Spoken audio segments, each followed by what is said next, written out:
నగరంలో LPG కొరతతోటి 4,000 hotels మూతపడ్డాయి. ఉపాధికి కూడా గండి ఏర్పడుతుందన్నమాట. నగరంలోని ఎల్పీజీ, సిఎన్జి ఇంధన కొరత తీవ్రంగా ఉంటుందన్నమాట.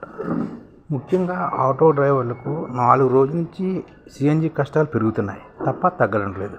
హైదరాబాదు, సైబరాబాదు, మల్కగిరి కార్పొరేషన్ పరిధిలోని సిఎన్జి బంకుల వద్ద 2-3 కిలోమీటర్ల మేర ఆటోలు క్యూ కడుతున్నాయన్నమాట.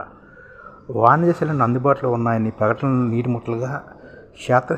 ముట్టలుగా ఉన్నాయన్నమాట. అంటే ఇవన్నీ చెప్పడం, అలాగే వాణిజ్య సిలిండర్లు అందుబాటులో ఉన్నాయని కూడా ప్రకటనలు కూడా నీటి ముట్టలుగా ఉన్నాయట.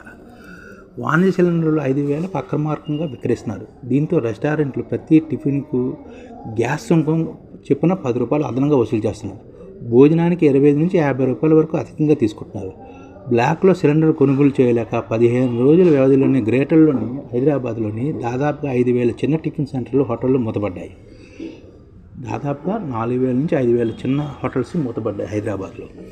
గంటల తరబడి ఆటోలో కూర్చుని కళ్ళు మూతలు పడుతున్న సిఎన్జి గ్యాస్ అందడం లేదని ఆటో డ్రైవర్లు చెబుతున్నారు. నగరంలోకి 80కి పైగా సిఎన్జి ఫిల్లింగ్ కేంద్రాల్లోని ప్రతి కేంద్రం వద్ద ఇవే పరిస్థితులు ఉన్నాయి. 4 కిలోల గ్యాస్ నింపుకునేందుకు నానా కష్టాలు పడుతున్నామని ఆవేదన వ్యక్తం చేస్తున్నారు. వాణిజ్య సిలిండర్ బ్లాకులో కూడా సక్రమంగా దొరకడం లేదంటూ Madhapur, Himayat Nagar, Narayanguda, Banjara Hills, Jubilee Hills, Secunderabad, Padmarao Nagar, Dilsukh Nagar, Kothapet ప్రాంతాల్లోని చిన్న చిన్న టిఫిన్ సెంటర్లు, హోటళ్ళు మూసేస్తున్నారు. 5,000కు సిలిండర్ తీసుకుంటే టిఫిన్ ధర పెంచాలి. ధరలు పెంచితే కస్టమర్లు రారు. సిలిండర్ ధర అందుబాటులో వచ్చేంత వరకు ఇళ్లకు వెళ్దామని నిర్ణయించుకున్నామని వేలాది చిన్న హోటల్ నిర్వాహకులు సొంతలకు వెళ్ళిపోయారు కూడాను. హైదరాబాద్లోని సిఎన్జి స్టేషన్లు 83 ఉన్నాయి. సిఎన్జి డిమాండ్ 3.2 లక్షల కిలోలు అన్నమాట. పెట్రోల్ బంకులు 620 దాకా ఉన్నాయి. పెట్రోల్ వినియోగం 35 లక్షల లీటర్లు, డీజిల్ వినియోగం 45 లక్షల లీటర్లు అనమాట. ఈ లెక్కలు అన్నమాట హైదరాబాద్లోని. అలాగే ఇంటింటికి సిలిండర్ రావాలంటే 2 వారాలు పడుతుందని చెప్తున్నారు.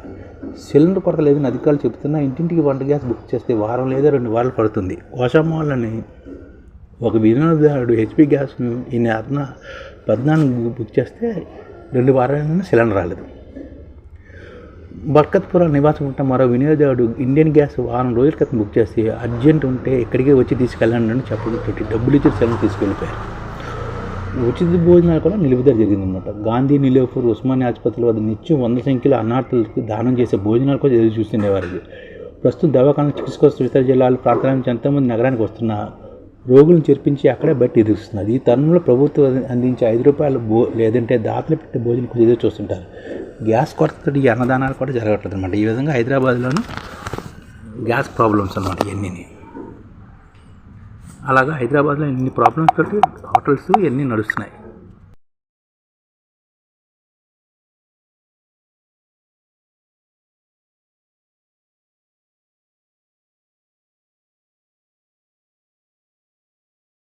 ఈ ఛానల్ ముఖ్య ఉద్దేశం ఏంటంటే మన తెలుగు రాష్ట్రాల్లో 1 కోటి మందికి సంఘటిత రంగాల్లో ఏ విధంగా ఉద్యోగాలు ఇవ్వవచ్చు, కనీస నెల జీతం 30,000 వరకు ఏ విధంగా ఇవ్వవచ్చు, ఏ విధంగా చేస్తే ఉద్యోగాలు సృష్టించబడతాయో వివరిస్తూ ఈ ఛానల్ వీడియోలు వస్తాయి. అలాంటి వీడియోలు మీకు కావాలంటే మన ఐడిఎఫ్ భాస్కర్ ఛానల్ని సబ్స్క్రైబ్ చేసుకోండి. ఐడిఎఫ్ అంటే ఇండియన్ డెవలప్మెంట్ ఫోర్స్. ఈ వీడియోలు చూసిన తర్వాత మీకు నచ్చితే లైక్ చేయండి, మీ ఫ్యామిలీ మెంబర్స్కి షేర్ చేయండి, మరియు మీ ఫ్రెండ్స్కి షేర్ చేయండి. Thank you. నమస్కారం.